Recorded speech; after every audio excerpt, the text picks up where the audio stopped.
നമസ്കാരം, news prime മലയാളത്തിലേക്ക് സ്വാഗതം. ലോക്സഭാ സെക്രട്ടറിക്ക് കത്തയച്ചുകൊണ്ട് കോൺഗ്രസ് നേതൃത്വം സ്പീക്കറെ മാറ്റണം, അതായത് ലോക്സഭയിലെ സ്പീക്കറായ ഓം ബിർളയ്ക്കെതിരെ അവിശ്വാസ പ്രമേയം ഒപ്പുവച്ചിരിക്കുകയാണ് പ്രതിപക്ഷത്തെ എംപിമാർ. 118 എംപിമാർ ഈ കാര്യത്തിൽ ഒപ്പുവച്ചിരിക്കുന്നു. അതായത് നമുക്കറിയാം, പാർലമെന്ററി കാര്യ മന്ത്രിയായ കിരൺ റിജിജു പ്രതിപക്ഷ നേതാക്കളെ അനുനയിപ്പിക്കാൻ ഒരു ചർച്ച വിളിച്ചു ചേർത്തിരുന്നു.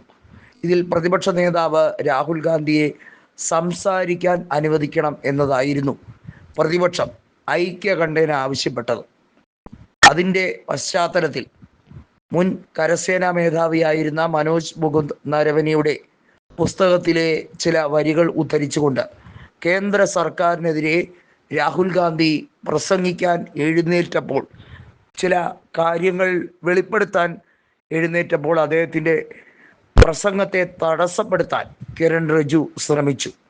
ഇതിനെ തുടർന്നാണ് ഇത്തരത്തിലുള്ള ചർച്ച അലങ്കോലപ്പെട്ടത്. നമുക്കറിയാം, സ്പീക്കർ ഓം ബിർള അദ്ദേഹം 2019 സ്പീക്കർ ചുമതലയേറ്റ ഉടൻ തന്നെ ഏറ്റവും മോശമായ രീതിയിലാണ് പ്രതിപക്ഷത്തോട് പെരുമാറിയിട്ടുള്ളത്. രാഹുൽ ഗാന്ധിയോടും പ്രതിപക്ഷത്തുള്ള എല്ലാവരോടും എടുക്കുന്ന സമീപനം വളരെ ബാലിശമായിട്ടുള്ള രീതിയാണ്. അതിന് സ്പീക്കർ ഓം ബിർളയെ നിരവധി തവണ രാഹുൽ ഗാന്ധി കടന്നാക്രമിച്ചിട്ടുണ്ട് എന്നുള്ളത് നമുക്കെല്ലാവർക്കും അറിയാം. ഇതിനിടയിൽ രാജീവ് ഗാന്ധിയെയും ഇന്ദിരാഗാന്ധിയും, ഇവർ രണ്ടുപേരും മുൻ പ്രധാനമന്ത്രിമാരായിരുന്നല്ലോ, ഇവരെയൊക്കെ വിമർശിക്കുന്ന രീതിയിൽ ലോക്സഭയിലെ ബീഹാറിൽ നിന്നുള്ള അംഗമായിട്ടുള്ള നിഷികാന്ത് ദുബെ വിവാദ പ്രസ്താവനകൾ നടത്തുന്നതിൽ അഗ്രഗണ്യനാണല്ലോ ലോക്സഭാ അംഗമായിട്ടുള്ള നിഷികാന്ത് ദുബെ. അദ്ദേഹം വിവാദ പ്രസ്താവനകൾ നടത്തി വീണ്ടും ചർച്ചയെ മലീനസമാക്കാൻ ശ്രമിച്ചു. അതോടുകൂടിയാണ് പ്രതിപക്ഷം ഒന്നടങ്കം സ്പീക്കർക്കെതിരെ അടിയന്തര പ്രമേയം വേണം എന്ന ആവശ്യവുമായി ലോക്സഭയിലെ സെക്രട്ടറിക്ക് കൃത്യമായി കത്ത് നൽകിയത്. ഇതുമായി ബന്ധപ്പെട്ട് കോൺഗ്രസിൻ്റെ ലോക്സഭാ അംഗമായിട്ടുള്ള കൊടിക്കുന്നിൽ സുരേഷാണ് ഈ കത്ത് ലോക്സഭാ സെക്രട്ടറിക്ക് കൈമാറിയത്. ഈ മെമ്മോറാണ്ടത്തിൽ 118 എംപിമാർ, പ്രതിപക്ഷ എംപിമാർ ഒപ്പുവെച്ചിരുന്നു.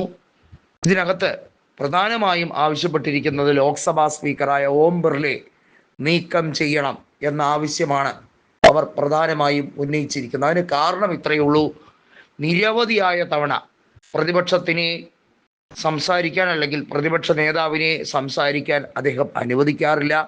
ഏകപക്ഷീയമായിട്ടുള്ള സ്ക്രിപ്റ്റഡ് ആയിട്ടുള്ള നടപടികളാണ് എടുക്കുന്നത്. സ്പീക്കറിൻ്റെ ചെയറിന് അന്തസ്സത്തയ്ക്ക് ഒത്ത രീതിയിലുള്ള പ്രകടനമല്ല നാളിതുവരെയും ലോക്സഭാ സ്പീക്കർ എന്ന രീതിയിൽ ഓം ബിർള നടത്തിയിട്ടുള്ളത്. നിരവധി ചട്ടലംഘനങ്ങൾ ഓം ബിർള നടത്തിക്കൊണ്ട് പ്രതിപക്ഷത്തെ നിരവധി തവണ കടന്നാക്രമിക്കുകയും എന്നാൽ ഭരണപക്ഷത്തെ അനാവശ്യമായി സംരക്ഷിക്കുകയും ചെയ്യുന്നു. ഇതെല്ലാമാണ് ഇതിനകത്ത് വ്യക്തമായി കൊടുത്തിട്ടുള്ളത്. തീർച്ചയായും ഇത് പരിഗണിക്കേണ്ട ആവശ്യം കൂടിക്കൂടി വരുന്ന സാഹചര്യം കൂടിയാണിത്.